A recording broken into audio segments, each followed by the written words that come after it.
All right. Happy Memorial Day Monday. We're doing Murph as we normally would.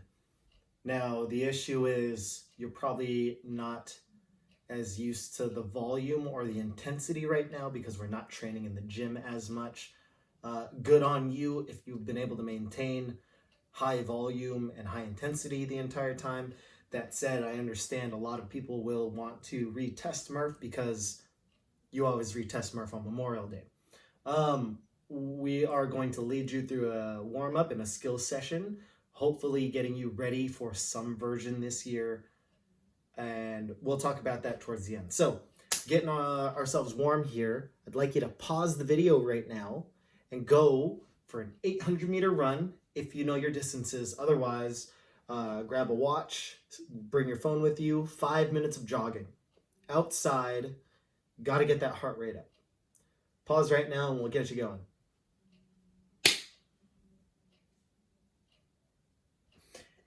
And hopefully you actually paused the video and got outside to go run. If not, shame on you, and you're going to do some warm-up anyways. So what we're going to do is an interval of Tabata, but we're going to switch things up. So it's not going to be the same thing the entire time. We are going to have a constant of jumping jacks, but we're also going to alternate with high knees, with butt kickers, with tuck jumps, and with lunges to get ourselves prepared for the task at hand in a moment. I have to go with a quiet neighbor option because I'm on the second floor here. So we're just going to keep that in mind. Let me get my watch on. We're going to get going with some jumping jacks. 3, 2, 1, go. If this is too loud, it's a two-step. And you're just moving your arms. And it looks weird, but who cares? Because your goal is to make sure that your joints are ready and prepared for all this stuff. 3. And relax. Now we're going to rest a little bit. Now we're going for high knees.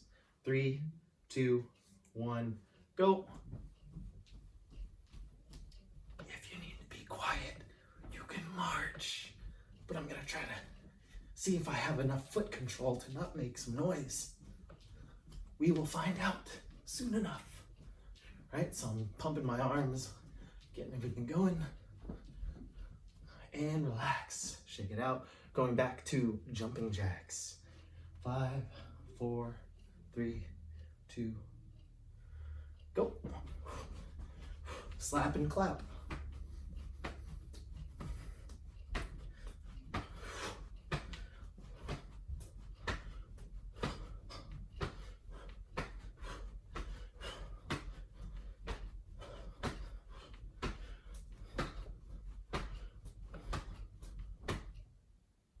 Oh, relax.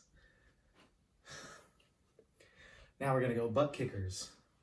3, 2, 1, go. If you need the quiet neighbor option, I'm still kicking, but it's more of a march. If you can, let's get it moving.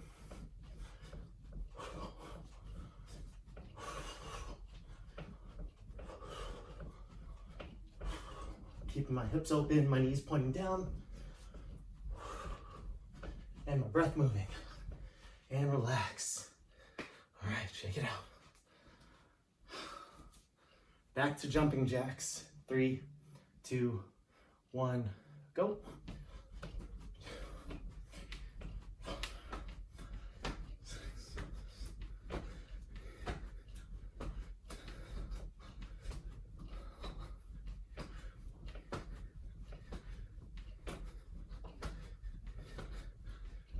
Rest. Now we're gonna go tuck jumps. Again, if you can't make noise, I'll show you what we'll do, but I'm gonna just demo it. If that's too difficult or you can't make noise,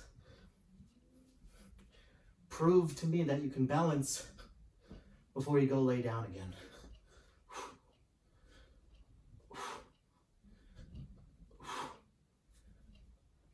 Break. All right, last superset. Here we go. Back to jumping jacks in 3, 2, 1. Do it.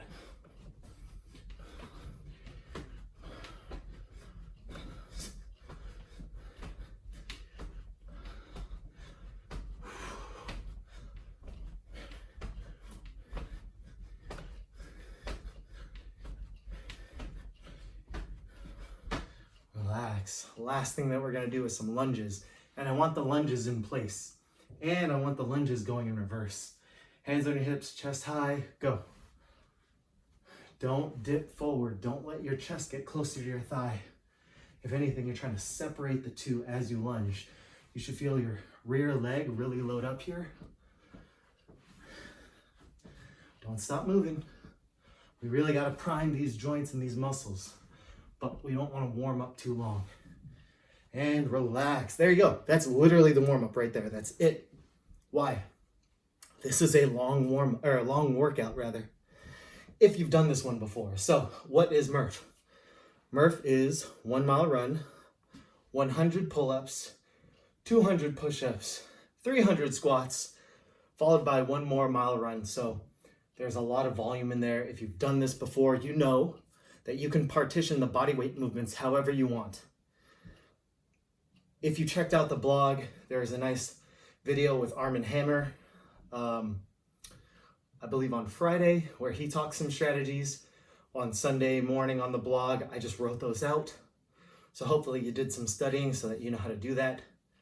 The worst way to approach this, especially if this is your first time doing it, is going through as written, 100 pull-ups, 200 push-ups, 300 squats. If you need to, you can essentially do Cindy. Cindy is AMRAP in 20 minutes, 5 pull-ups, 10 push-ups, 15 squats. Now, to get to the volumes that Murph is prescribing, you need to be able to do a 20-round Cindy. But like I mentioned a second ago, if you have a weight vest, a plate carrier, or a ruck of some sort, which just means a weighted backpack, you would ideally wear that, right? Because the workout was named after Lieutenant Michael Murphy, who was in the military. Great stories about him. You can look it up. A book, movie, Lone Survivor. That's about his team's ordeal and all that stuff. So we do this in honor of him. That means it's supposed to be really difficult. If you're not training so hard, though, I don't want you hurting yourself for the sake of hurting yourself. The goal is, why do we work out? We're trying to improve ourselves. If you're busting your shit up, then you're not doing a good job of actually allowing yourself some grace to actually get your body to feel the stimulus and adapt to it, not feel the stimulus and crash and burn, and now you're stuck on the bed for the next couple of days because things are painful, right? Things will hurt, it'll get sore, but we're not looking for any high pain. So that said, we just finished our generic warm-up. Now we're going to talk about skills. We only have 3 that we're really talking about today. The squat, then the push-up, then the pull-up. We're going to save the pull-up for last because I know most of us are not in a normal gym setting. And where's my pull-up bar? I actually have one of the ones that fit in the frame, but I'm going to skip that today because I want you to know how you can do this at home. So I've got a bunch of different props with me. We'll get to that in a moment. We're going to start off with a squat. So number 1, what does a squat look like? I'm standing shoulder width apart. And I'm giving you a specific angle here. My goal, keep my feet flat, push my hips back, keep my chest up.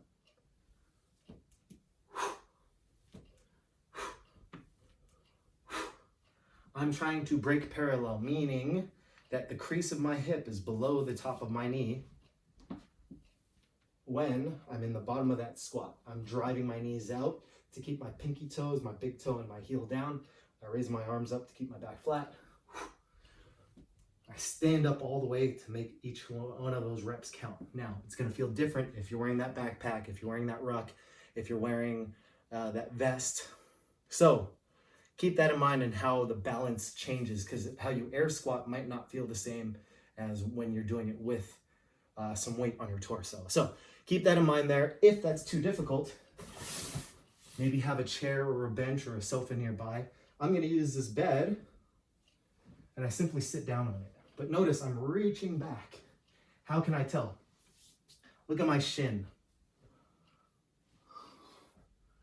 I don't let it travel forward. This is what that looks like.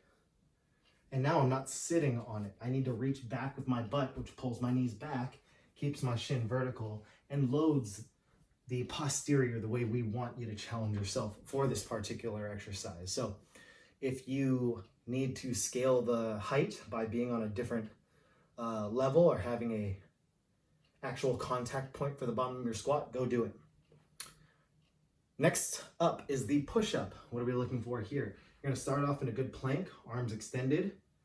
The rest of the body should be in a straight line. So that looks like this. I'm gonna control myself down to the ground, push myself back up, chest and thighs to the deck, lock my arms back out, all the while keeping my body in a stiff, straight line. Now, if that's too difficult, you can push up on your knees.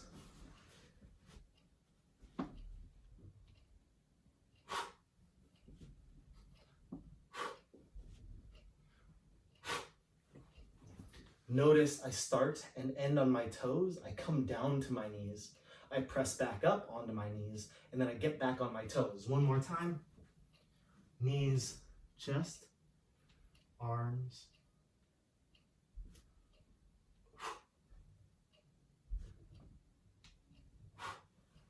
And that works. Alternatively, I can elevate my hands onto an object. Now, the bed gives a lot here. Memory foam and whatnot, but you get the idea. You can go up to a wall, you can go up to a desk. The phone's on a desk here. You can challenge your push-up leverage however you need to. Most important thing for this exercise is that you're getting full range of motion. Hand to the same level, same dimension of the chest before I lock my arm back out. That's what we're looking for in the push-up. If that's too difficult and you have some weight nearby, you can use that and lay down on your back for a floor press. That would look something like this. Here's my kettlebell. I'm gonna lay down, 2 hands to pick it up, press, come back down.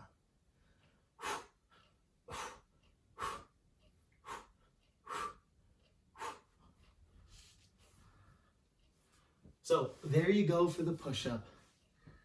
Those are the easiest 2 exercises here. Now, the hard part, pull-ups. What do we do to substitute if we don't have the bars and the bands and the rings that we're used to for these kind of Metcons and these kind of volumes? Remember, we're looking for about 100 today. So if that's too hard to get at, but you have some equipment, use the equipment. I'm gonna start off with a bent over row, one arm with this kettlebell. I want to think of the opposite of the push-up. So my arm starts straight, holding onto that weight. I'm going to pull until the knuckle of my thumb contacts my body, and I come back down. That said, my focus is actually on the elbow going up towards the ceiling. I can switch sides. If you're going one arm, I challenge you to hit 100 reps for both sides. Now, if you have 2 weights, so I have my second one. These are different colors, but they're the same weight. I can do a bent over row with 2 weights.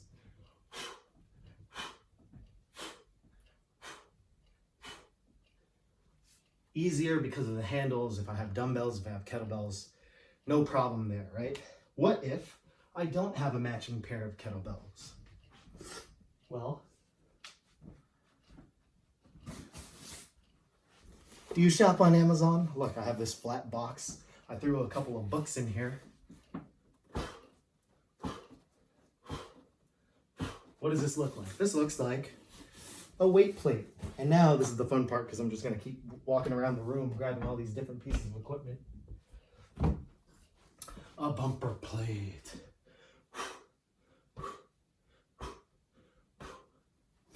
Note, you can hear me breathing on every one of these reps because I need to be breathing the entire time.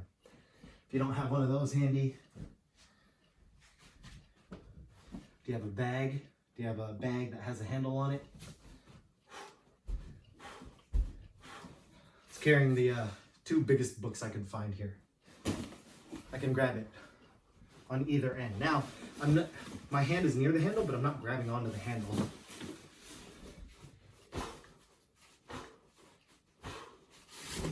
when I'm trying to hold on to something that doesn't quite have a place for my hands, you get to challenge your grip a little bit more, and that makes it a little more difficult.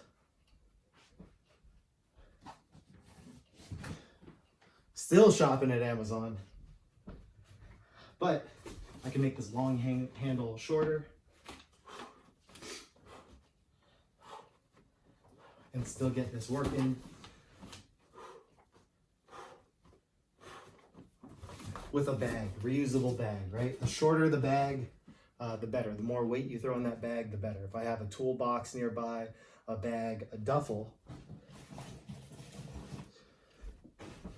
same idea.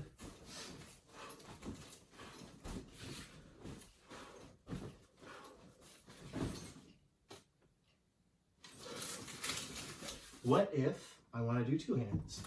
I'm going to grab the sides again. And you can really load it up, because in the pull-up, we're pulling our own body weight there. That's not nearly enough at that loading to really challenge me, so I'm not necessarily going to do that. What if you want to make it more like a pull-up, but you can't do a pull-up? I have this little side table here that I have tested.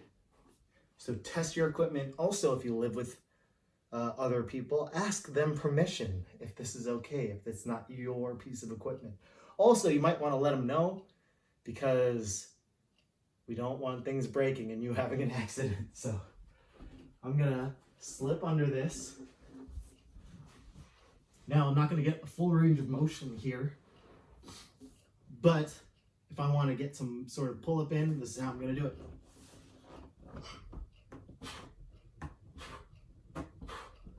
That's still challenging to me because I'm forcing that last part of the end range for me, right?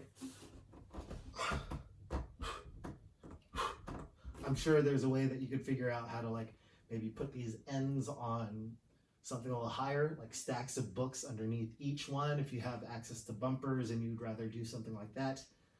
Buckets, toolboxes, what have you. You could elevate this a little higher so that range is a little deeper, and practice your pull-ups that way. Alternatively, like we said earlier, you could use a door to your advantage. Again, if it's okay. So, I'm gonna move this.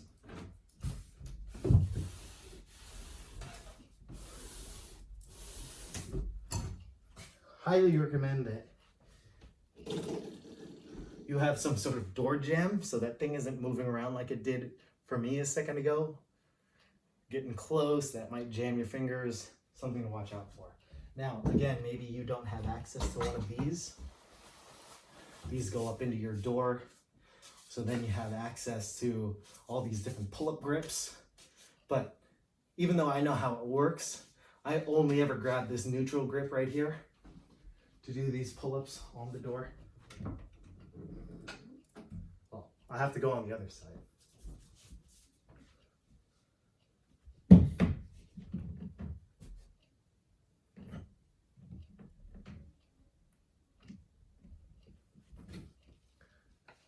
That said, because you have something like this, you cannot kip.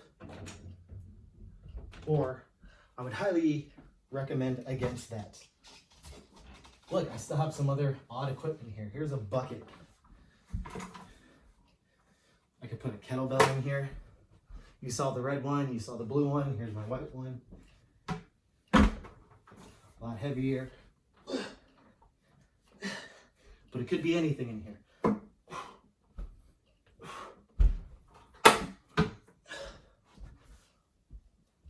If you don't have something like this, what do you have that has a handle? I don't know, maybe laundry detergent? Same idea. Really, if you want to be able to do the work, you can be creative enough to figure out a way to find something that allows you